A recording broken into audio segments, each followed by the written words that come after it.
السلام علیکم۔ Geneva conference میں پاکستان کے لیے توقعات سے زیادہ امداد کے وعدوں پر عالمی سانحات پر ڈونرز کانفرنس منعقد کرنے والی اقوام متحدہ بھی حیرت زدہ ہو گئی۔ ڈونر کانفرنس میں پاکستان سے کیے گئے وعدوں کی رقم 11 ارب ڈالرز تک پہنچ گئی ہے۔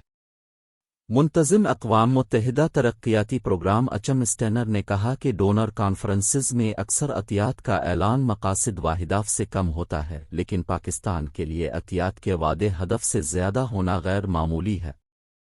دوسری جانب وفاقی وزیر برائے منصوبہ بندی احسن اقبال نے کہا کہ اقوام متحدہ کے سیکریٹری جنرل نے کسی بھی پاکستانی سے بڑھ کر پاکستان کا مقدمہ پیش کیا، توقعات سے بڑھ کر امداد ملی۔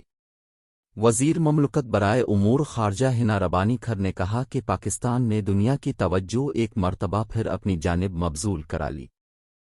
پاکستان کی سربراہی میں سوئٹزرلینڈ کے شہر جنیوا میں موسمیاتی تباہ کاریوں کے باعث ہونے والے نقصان کے ازالے اور مدد کے لیے کانفرنس کا انعقاد کیا گیا۔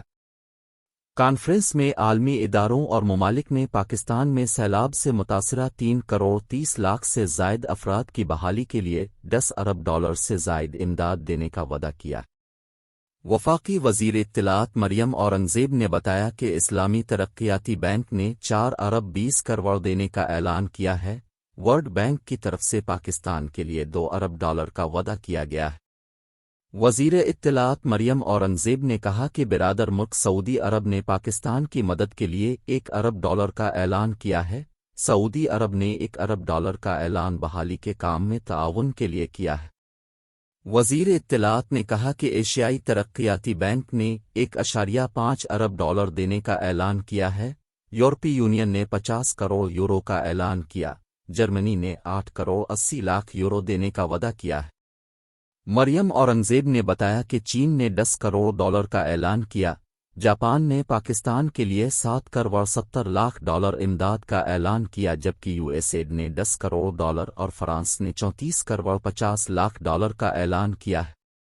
اس کے علاوہ ایشین انفراسٹرکچر انویسٹمنٹ بینک کی جانب سے 1 ارب ڈالر اور برطانیہ کی جانب سے 90 لاکھ پاؤنڈز کا اعلان کیا گیا ہے۔ اعلیٰ حافظ۔